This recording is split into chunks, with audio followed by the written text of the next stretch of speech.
हिंदी परियोजना कार्य में आपका स्वागत है। ग्रीष्मकालीन अवकाश गृह कार्य विषय हिंदी परियोजना कार्य। हम स्टार्ट करते हैं।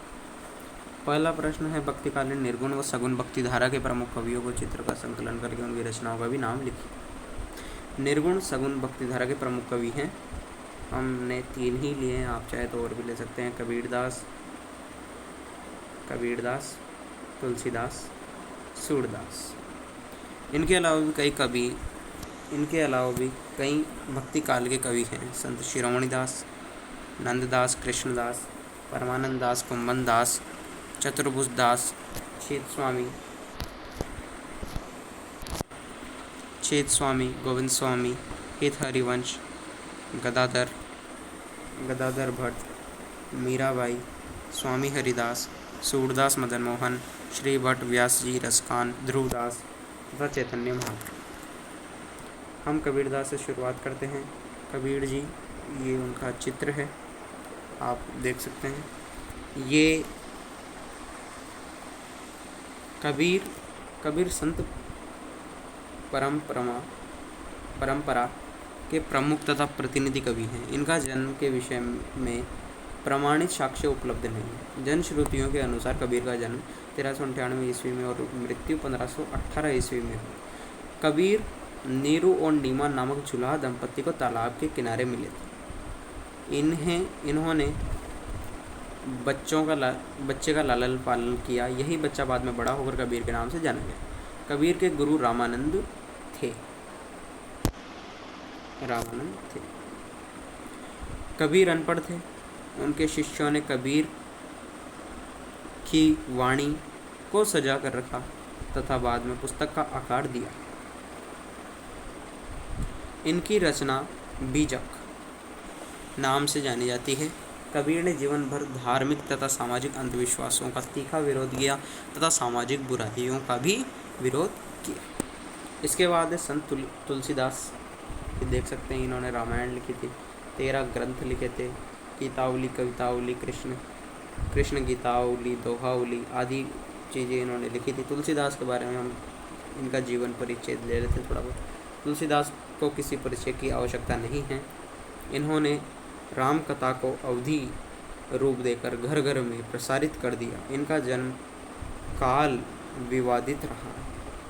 इनके कुल ग्रंथ 13 मिलते हैं। पहला दोहावली, कवितावली, गीतावली, कृष्ण गीतावली, विनय पत्रिका, रामलाल नहचु, वैराग्य संदीपनी, भैरवे रामायण, पार्वती मंगल, जानकी मंगल, हनुमान बाहुक, रामाज्ञा प्रश्न, रामचरितमानस।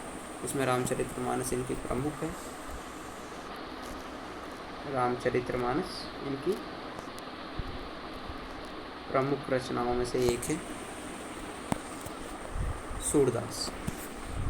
सूरदास जी ये अंधे थे जन्म से, मतलब इनकी आँखें नहीं थी ऐसा कहा जाता है। ये कृष्ण भक्ति के कवि थे, नेत्रहीन थे, पर कृष्ण के प्रति इनका बहुत अच्छा विश्वास था। ये कृष्ण भक्ति शाखा के प्रतिनिधि कवि सूरदास नेत्रहीन थे। इनका जन्म 1478 में हुआ था तथा मृत्यु 1573 में हुई थी। इनके पद गे हैं, यानी कि इन्हें गाए हैं। फिर बाद में इनके शिष्यों ने सुनकर पुस्तक का आकार दिया था, जैसे कबीर का दिया था। इनकी रचनाएं 3 पुस्तकों में संकलित हैं। सुरावली, इनमें 1103 पद हैं।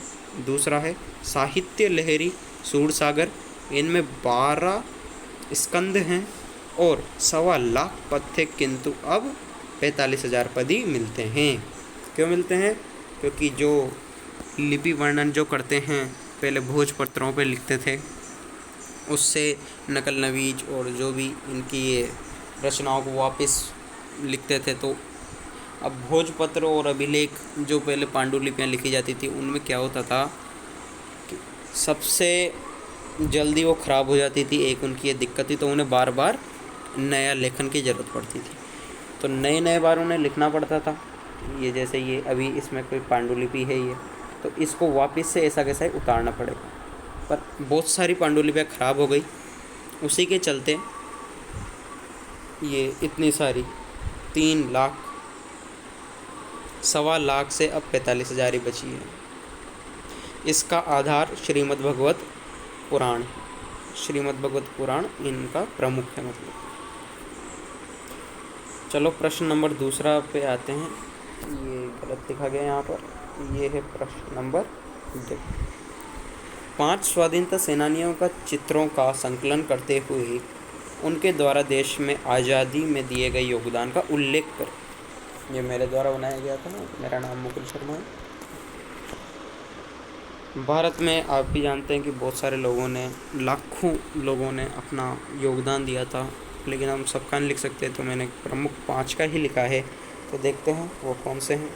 प्रथम है रानी लक्ष्मीबाई। जन्म इनका 19 नवंबर 1828 वाराणसी में हुआ था और मृत्यु ग्वालियर 18 जून 1858 में हो गई थी। आप सब जानते हैं ना, इन्हें कौन नहीं जानता है, झांसी की रानी के नाम से जानी जाती है। भारत की वीरांगनाएं जो कि 1857 के स्वाधीनता संग्राम में वीर गति को प्राप्त हुई थी। ये भी भारत को अंग्रेजों के जुल्मों तथा अत्याचारों से आज़ाद करवाना चाहती थी। ये इस क्रांति के संग्राम में एक बहुत महत्वपूर्ण अंग थी, जिन्होंने अंग्रेज सेना का मुंह तोड़ जवाब दिया था।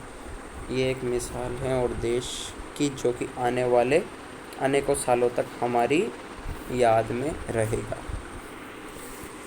महात्मा गांधी। जन्म 2 अक्टूबर 1869, मृत्यु 30 जनवरी 1958।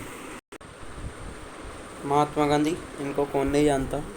इन्होंने सत्याग्रह आदि आंदोलन करके हमारे भारत को आज़ाद करवाया था अंग्रेज़ों से। ये विनम्र पंथियों में आते थे, जो कि अहिंसा का समर्थन देते थे, हिंसा का ये विरोध करते थे और शांतिपूर्वक तथा सत्य के रास्ते पर चलते हुए आज़ादी न्याय दिलवाना चाहते थे। तो उसी के बारे में मैंने थोड़ा बहुत यहाँ पे लिखा है, आप इसे पढ़ लीजिए, नहीं तो वीडियो ज़्यादा लंबा हो जाएगा यहाँ से यहाँ तक पढ़ने में।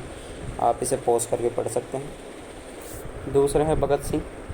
जन्म 28 सितंबर 1907 लायलपुर, मृत्यु 23 मार्च 1931।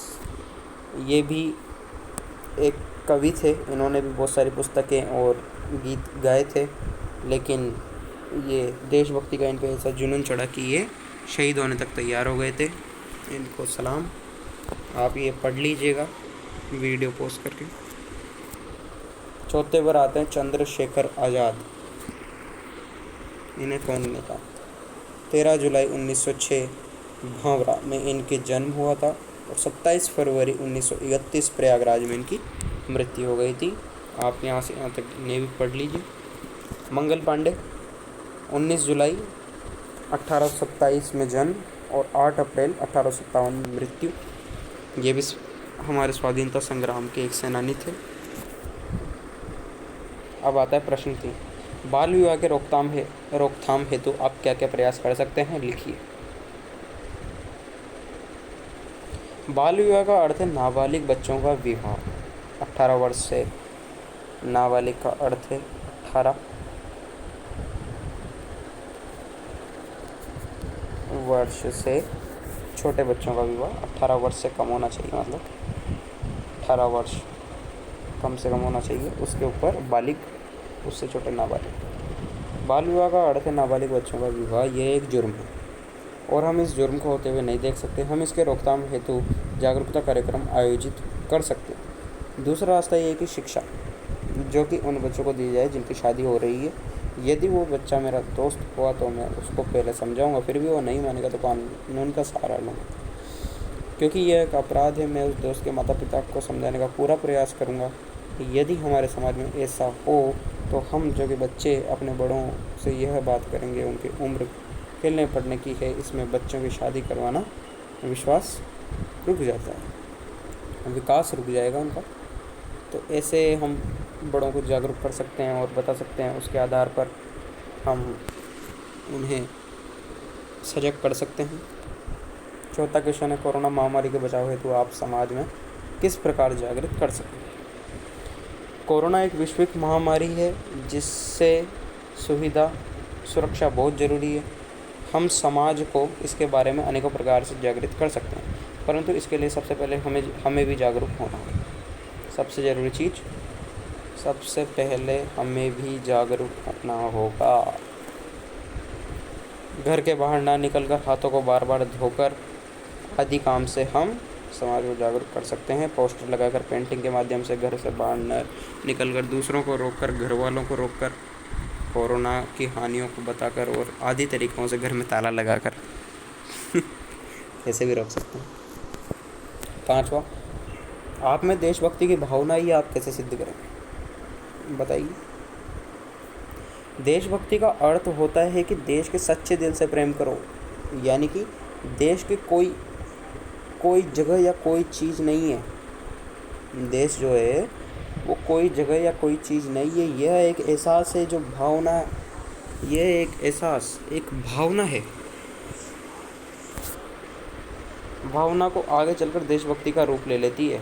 ये एक भावना है। देशभक्ति क्या है? एक भावना है, हमारे अंदर की एक ऐसी भावना जिसको हम एक राष्ट्र के रूप में मानते हैं। हमारी अपनेपन से जिससे लगाव रखते हैं, वो देश होता है। हमें देशभक्ति केवल सेना या पुलिस में भर्ती होकर ही नहीं, बल्कि सभी के साथ सद्भावना, प्रेम, भाईचारे के साथ रहकर भी होती है। एक अच्छे नागरिक देश की सेवा कर, चाहे साफ सफाई से लेकर किसी भी कोई भी बात कहने तक देशभक्ति दिखाई जा सकती है। यदि आप शांति से रहते हैं, कोई उपलव या कोई नियम नहीं तोड़ते हैं, तो भी आप देशभक्ति कर रहे हैं।